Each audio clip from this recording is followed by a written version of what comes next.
रामायण का एक ऐसा पात्र था जिसका चरित्र धर्मावलंबी होने के साथ साथ राक्षसी प्रवृत्ति का भी था। कुंभकर्ण को आप अपनी शक्तियों के दायरे में रहकर क्या किया जा सकता है, ये जानने वाला राक्षस कह सकते हैं। वह रावण के जैसे अहंकारी न होकर चतुर राक्षस था, साथ ही उसे नारायण की शक्ति का भी ज्ञान था। हालांकि रामायण में कुंभकर्ण का वर्णन कुछ समय के लिए ही मिलता है। वह इसलिए क्योंकि उसे युद्ध करने के लिए ही उठाया जाता है और उसी युद्ध में ही उसका वध भी हो जाता है। आपको कुंभकर्ण के जन्म से लेकर उसकी मृत्यु तक का संपूर्ण परिचय देंगे। कुंभकर्ण का जन्म ब्राह्मण राक्षस कुल में हुआ था। उसके पिता महान ऋषि विश्रवा थे जबकि माता राक्षस कुल की कैकसी। कुंभकर्ण का बड़ा भाई लंकापति रावण व छोटा भाई विभीषण था। वह जन्म से ही अति विशाल शरीर लेकर पैदा हुआ था तथा समय के साथ साथ वह और विशाल होता गया। कुंभकर्ण प्रतिदिन असंख्य लोगों के बराबर भोजन खा जाता था। इसके कारण देवताओं को धरती पर अन्न का संकट पैदा होने की समस्या होने लगी, लेकिन कोई भी देवता उससे युद्ध करने का साहस नहीं रखता था। इसी के साथ ही कुंभकर्ण की रामायण में भूमिका अवश्य छोटी है, लेकिन वह हम सभी को अद्भुत शिक्षा देकर जाती है।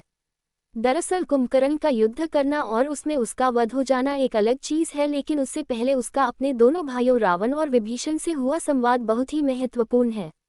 यह उसकी दूरदर्शिता, देशप्रेम व संकल्प को दिखाते हैं। कुंभकर्ण के जीवन में घटित हर एक घटना को जान लेते हैं। कुंभकर्ण देव इंद्र के द्वारा स्वयं से ईर्ष्या रखने की बात जानता था तथा उसे भी देव इंद्र पसंद नहीं थे। फलस्वरूप उसने अपने भाइयों रावण व विभीषण के साथ कई हजार वर्षों तक भगवान ब्रह्मा की कठोर तपस्या की व उन्हें प्रसन्न किया। भगवान ब्रह्मा ने उनकी तपस्या से प्रसन्न होकर उन्हें दर्शन दिए। कुंभकर्ण भगवान ब्रह्मा से वरदान में इंद्रासन मांगना चाहता था, अर्थात देव इंद्र का आसन, जिससे देवलोक पर उसका अधिकार हो जाता। उसी समय देव इंद्र ने सरस्वती माता से सहायता मांगी तो मां सरस्वती कुंभकर्ण के वरदान मांगते समय उसकी जिह्वा पर बैठ गई। इस कारण कुंभकर्ण ने भगवान ब्रह्मा से इंद्रासन की बजाय निद्रासन मांग लिया, अर्थात हमेशा सोते रहने का वरदान। भगवान ब्रह्मा ने उसे यह वरदान दे दिया। ये सुनकर तीनों भाई भयभीत हो गए। ये देखकर रावण ने भगवान ब्रह्मा से याचना की कि कुंभकर्ण भी उन्हीं के द्वारा बनाया गया एक प्राणी है तथा यदि वे किसी की मृत्यु से पहले ही उसे हमेशा सोते रहने का वरदान दे देंगे तो यह उनकी मृत्यु के समान ही होगा। फलस्वरूप भगवान ब्रह्मा ने कुंभकर्ण के लगातार 6 माह तक सोते रहने व केवल एक दिन के लिए जागने का वरदान दिया। इसके पश्चात कुंभकर्ण का सारा जीवन सोते हुए ही बीता। 6 माह तक निरंतर सोने के पश्चात वह केवल एक दिन के लिए जागता तथा उस दिन बहुत सारा भोजन खाता, मदिरा पिता, नृत्य देखता व फिर से सो जाता। रावण के द्वारा किए जा रहे अधर्म रूपी कार्य के बारे में उसे कुछ नहीं पता था। एक दिन कुंभकर्ण सो रहा था कि उसे 6 माह से पहले ही रावण के सैनिकों के द्वारा जगा दिया गया। इसके लिए बहुत प्रयास किए गए व अंततः कुंभकर्ण जाग गया। जागते ही उसे बहुत सारा भोजन व मदिरा पीने को दी गई।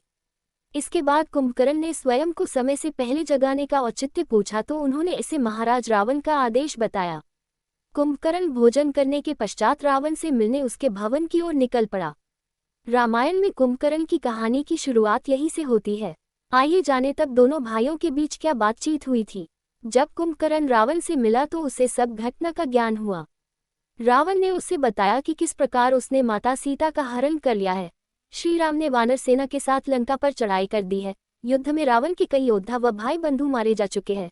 स्वयं रावण भी श्री राम के हाथों परास्त हो चुका है, इसलिए उसे समय से पहले श्री राम की सेना के साथ युद्ध करने के लिए जगाया गया है। कुंभकर्ण को यह आभास हो गया था कि श्री राम कोई और नहीं अपितु नारायण का अवतार है तथा माता सीता स्वयं मां लक्ष्मी का। उसने भूतकाल में घटित हुई कुछ घटनाओं का उदाहरण देकर रावण को समझाने का प्रयास किया कि वह माता सीता को लौटा दे तथा श्रीराम की शरण में चला जाए। साथ ही उसने ये भी कहा कि यदि उसने ऐसा नहीं किया तो राक्षस कुल का विनाश हो जाएगा। ये सुनकर रावण ने कुंभकर्ण पर बहुत क्रोध किया तथा उसे युद्ध में जाने का आदेश दिया। अंत में जब कुंभकर्ण समझ गया कि अब रावण को समझाने का कोई प्रयास नहीं तो उसने युद्धभूमि में जाकर नारायण के हाथों मरने का निश्चय किया। ये कहकर वह श्रीराम के साथ युद्ध करने के लिए निकल पड़ा। जब कुंभकर्ण अपना विशाल शरीर लेकर युद्धभूमि में पहुंचा तो वानर सेना में आतंक व्याप्त हो गया। ये देखकर कुंभकर्ण का छोटा भाई विभीषण उससे वार्तालाप करने आया।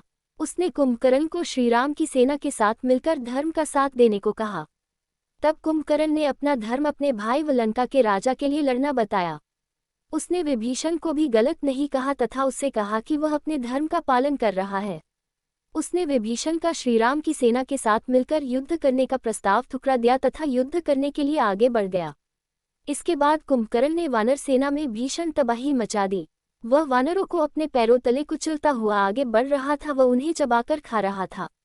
बीच में उसका हनुमान, लक्ष्मण, अंगद इत्यादि से भी युद्ध हुआ, लेकिन कोई भी उसको रोक पाने में अक्षम था। जब वानर नरेश महाराज सुग्रीव उससे युद्ध करने आए तब वह बहुत प्रसन्न हो गया। उसकी योजना थी कि यदि वह सुग्रीव को ही बंदी बनाकर रावण के सामने ले जाएगा तो इससे वानर सेना का साहस टूट जाएगा, वह अपने राजा को बंदी बना देखकर वे निराश हो जाएंगे। जब वह सुग्रीव को बंदी बनाकर रावण के महल की ओर जाने लगा तो पीछे से स्वयं श्रीराम ने उसे चुनौती दी। कुंभकर्ण को पता चल गया था कि उसके सामने स्वयं नारायण आ चुके हैं, वह अब उसका अंत निश्चित है, लेकिन नारायण के हाथों मृत्यु होने से वह निश्चिंत भी था। उसने श्रीराम के साथ भीषण युद्ध किया तथा अंत में भगवान श्रीराम ने इंद्रास्त्र चलाकर कुंभकर्ण की दोनों भुजाएं काट डाली। इसके बाद प्रभु ने ब्रह्मदंड चलाया जिससे कुंभकर्ण का मस्तक कटकर समुद्र में जा गिरा। अंत में प्रभु ने कुंभकर्ण के पेट को काटकर अलग कर दिया और कुंभकर्ण का वध हो गया। इस तरह से कुंभकर्ण की कहानी का यही अंत हो गया।